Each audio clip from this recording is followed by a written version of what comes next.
This news update is brought to you by... Hi, I'm Red Plastic Bag. Anyone who knows me knows I don't like cold.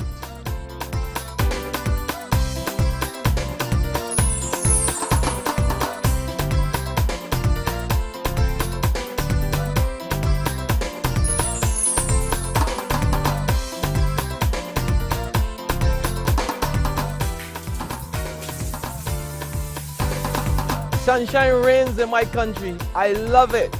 Sun power.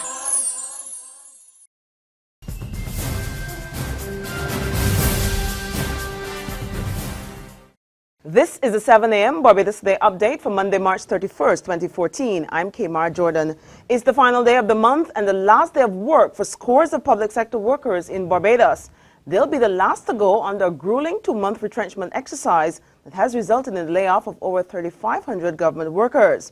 General Secretary of the National Union of Public Workers, Dennis Clark, says he cannot say exactly who will go home today, but he expects the final layoffs will go ahead as scheduled.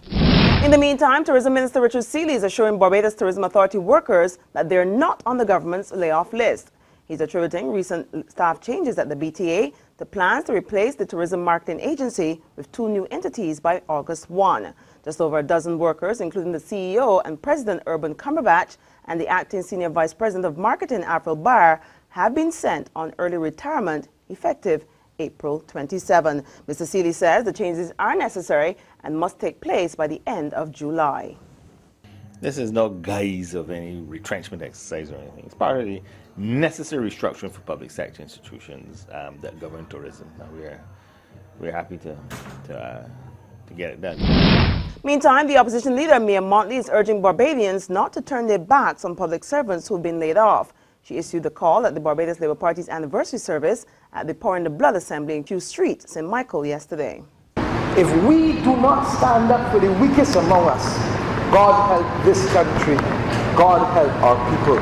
Because today it is them, tomorrow it is any of us who remain vulnerable against the plight of what faces us.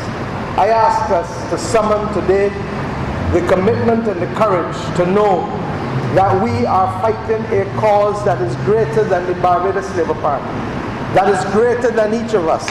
On to other developments, what a weekend it's been in terms of bad news.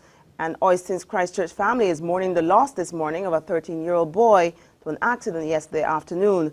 Gregory Coss was swimming off Oyston's jetty with friends when he was squeezed between a moored fishing boat and the jetty. Lawmen are also trying to identify a partially decomposed body discovered at the weekend in an apartment building at Lighthouse Lane, Atlantic Shores, Christchurch. In the meantime, an 18-year-old is recovering after being shot in his abdomen by a man in the city on Saturday. And in yet another bad incident, a driver was injured and a 2-bedroom house damaged when a truck overturned in Coggins Hill, St. Andrew yesterday morning, breaking a utility pole. To sports news now, Barbados are in a solid position to beat Jamaica at Sabina Park and remain at the top of the standings after the 5th round of the matches in the Regional First Class Championships. After gaining a first innings lead of 219, Barbados opted not to enforce the follow-on and closed the third day on 162 for 2 in their second innings for an overall lead of 381 going into the final day's play today. Barbados' captain Craig Brathwaite just missed out on a century for the second time this season, coincidentally again falling for 91, the same score he made against combined campuses and colleges at the 3Ws Oval in the third series. On Sunday, Jamaica starting the day on 150 for 4 were bowled out for 204 in 84.2 overs in reply to Barbados' first innings total of 423 all out off 142.3 overs. There's regional and international news after this short break. Hi, I'm Red Plastic Bag. Anyone who knows me knows I don't like cold.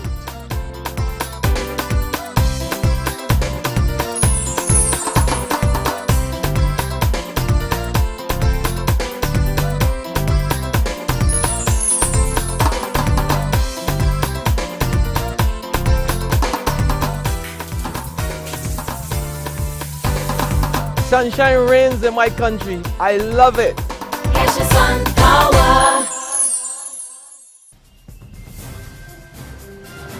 In news of the Bahamas, Barbados-based clergyman has landed himself in hot water there.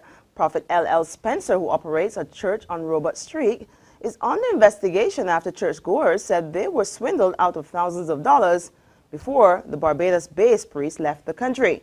One of the angry residents is Nelson Brenner. He told ZNS News that his wife was approached by the clergyman at a revival service. I want to pray for you, but say, I want you to bring me $4,000 in the morning. Wow. So he said, how much for a coffin? He said, I know a coffin costs more than $4,000. To international developments, and at least 21 people have been killed in an attempted jailbreak in Nigeria. Police say the trouble started when a prisoner beat a guard with his handcuffs in an attempt to escape the headquarters of Nigeria's secret police in the capital, Abuja. Many of the detainees are suspected members of the Islamist group Boko Haram, which has waged a violent 4-year campaign to install a radical form of Islam in the north. And that's our 7 a.m. update. Join us again at noon. In the meantime, log on to www.barbadostoday.bb. Subscribe to our e-paper, or better yet, like us on Facebook to get more news and sports. I'm Kmar Jordan. Have a fantastic day and a great week ahead. This news update is brought to you by Hi, I'm Red Plastic Bag. Anyone who knows me knows I don't like cold.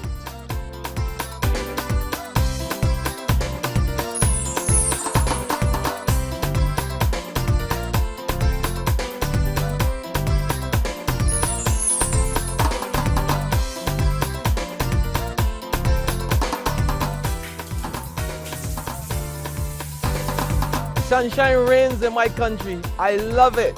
Catch the sun power.